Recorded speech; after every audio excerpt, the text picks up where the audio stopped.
Bonjour les amis, j'espère que vous allez bien. Ici dans le Pas-de-Calais, on s'est tapé quelques orages hier, beaucoup d'éclairs et de la pluie. Surtout, il faut faire attention, c'est au mildiou, chaleur, pluie, ça favorise cette maladie. Donc je vais vous faire voir un petit tour du potager. Je vais vous faire voir moi mon avancée des melons que j'arrive à avoir dans le Pas-de-Calais. Je vais vous montrer comment moi je fais, je vais vous montrer ce qu'il en est. Je vais vous basculer de côté. Bon voilà.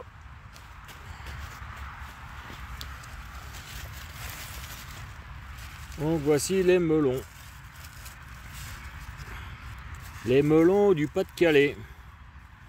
Alors naturellement, comme vous pouvez le voir, moi je pince.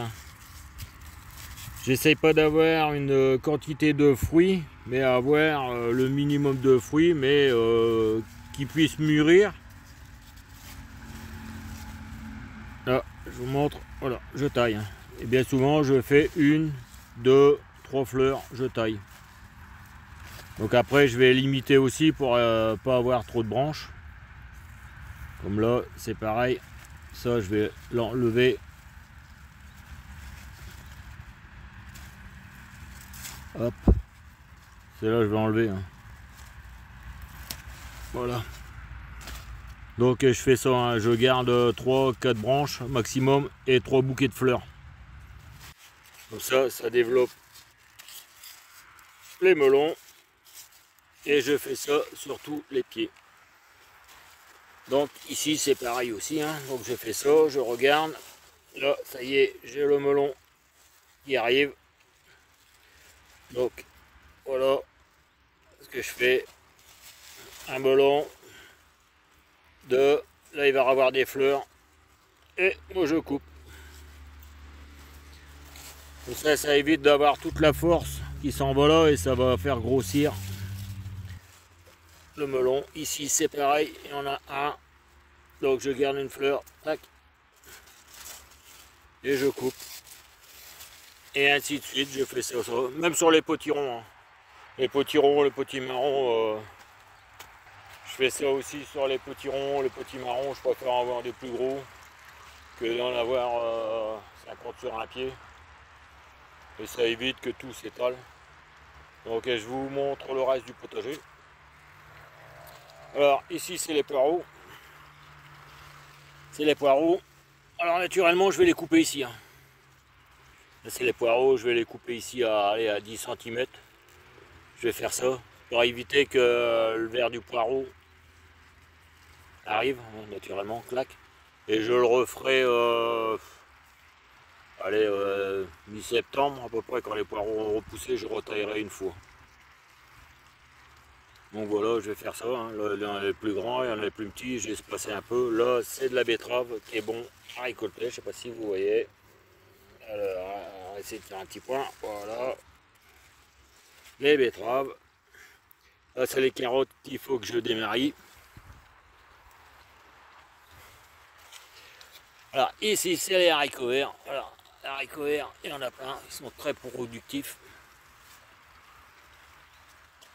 J'en ai déjà cueilli un saladier là pour ce soir. Les enfants ils viennent manger. Voilà. Du bon petit haricots verts. Ça, c'est de la salade qui ne monte pas. Qui ne monte pas, c'est la marque. C'est pas dire qu'elle va pas monter, c'est qui ne monte pas. Ça, c'est les tomates. Ici, c'est de la grosse carotte. Je sais pas si vous pouvez voir. Et disons que là, on a de la belle grosse carotte. Déjà,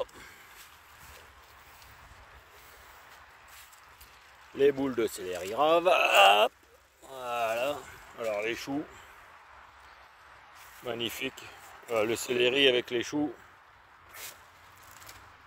On voit, ça commence à avoir de belles boules, Les courgettes, naturellement. Les concombres. Alors les concombres, c'est pareil. J'en ai déjà mangé pas mal. Bon, les courgettes, ça donne. Les tomates. Alors, les tomates, c'est pareil aussi. on commence à se régaler. Donc il y a les tomates ananas, il y a de la marmande. Voilà, voilà. Ça, c'est de la salade que j'ai repiquée.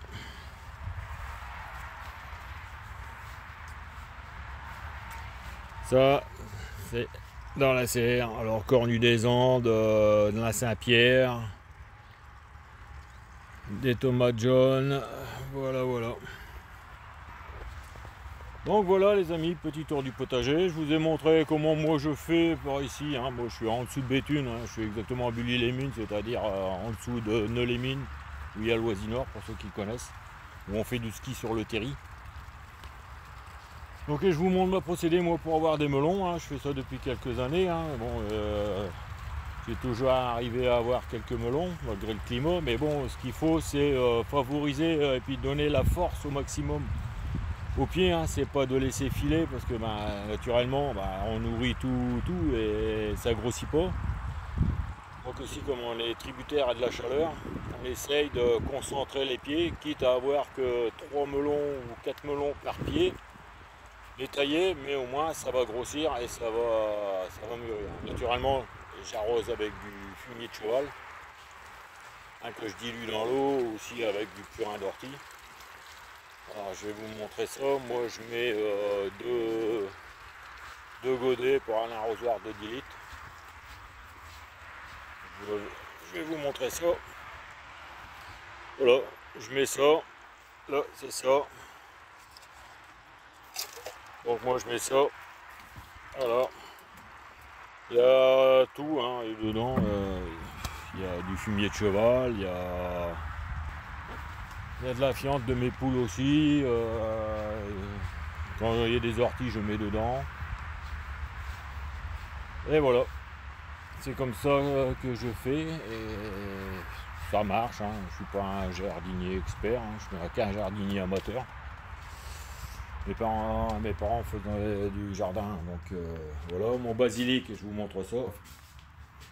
Le basilic qui pousse bien. Voilà, alors j'espère que ce petit tuto vous a plu, que ça vous a intéressé de voir comment moi je fais pour avoir des melons. Les concombres c'est pareil, je les nourris comme pareil avec du fumier de cheval. Ça, on trouve ça dans les écuries, vous allez demander, hein, ils peuvent vous en donner, surtout bien décomposé. Hein. Pas du fumier frais. Et après qu'il n'y aura plus de jardin, l'hiver, ce que je fais, c'est que mes tontes de gazon, je le mets dans le jardin, je mets du fumier de cheval, je retourne, je l'enrichis bien, pardon, et puis après je remets mes bâches. Et je remets mes bâches pour simple et bonne raison que ça évite que les herbes poussent. Et après quand je débâche au printemps pour redonner un petit coup de fraise et que je réenrichis mon terrain, je n'ai pas d'herbe. Je n'ai pas d'herbe et c'est plus long à venir. Ça me permet de faire mes semis en pleine terre et d'avoir les graines qui poussent que d'avoir tout de suite la mauvaise herbe qui pousse. Donc c'est ma manière de procéder. C'est peut-être pas la meilleure. Je fais ça et puis surtout mettre des... Voilà. Moi tout le long, je mets des fleurs. Je mets un pied de fleurs, un pied d'échalote, un pied de fleurs, un pied d'échalote. Les échalotes sont magnifiques. Comme on peut voir, voilà, c'est de la grosse échalote. C'est de la gemore. Voilà, hop. Faut que je nettoie parce que là, avec la pluie, comme on peut voir, voilà l'échalote. De très belles échalotes. Hein. Quand on voit mon pouce, on voit l'échalote, c'est. Voilà, c'est des superbes échalotes. Écoutez, si ce petit tuto vous a plu, encouragez-moi à continuer. Je vais vous montrer mes petits trucs à fur et à mesure. Hein. Là, il va falloir préparer les semis pour l'hiver, c'est-à-dire on va pouvoir mettre des navets, on va pouvoir refaire on peut remettre aussi encore des haricots verts. Et ça commence à être limite, hein, parce qu'il faut compter à peu près 2 mois. Donc là, si on va en mettre, ça va faire septembre, octobre, pour avoir des haricots verts. On peut en faire encore quelques semis, hein, si vous, on peut encore, les poireaux ça commence à être limite aussi. Si vous avez, vous pouvez remettre un ou deux pieds de courgettes que vous pouvez retrouver dans le commerce. Hein, après maintenant, faire les graines maintenant, ça commence à être un peu juste aussi. La salade, vous pouvez mettre de la salade. Hein. Alors la salade, pour l'hiver, pour l'automne, tout ça, vous mettez de la pio. Hein. C'est de la pio, ça résiste bien au froid. Donc voilà. Allez, un petit pouce bleu, bon jardinage à vous et à bientôt.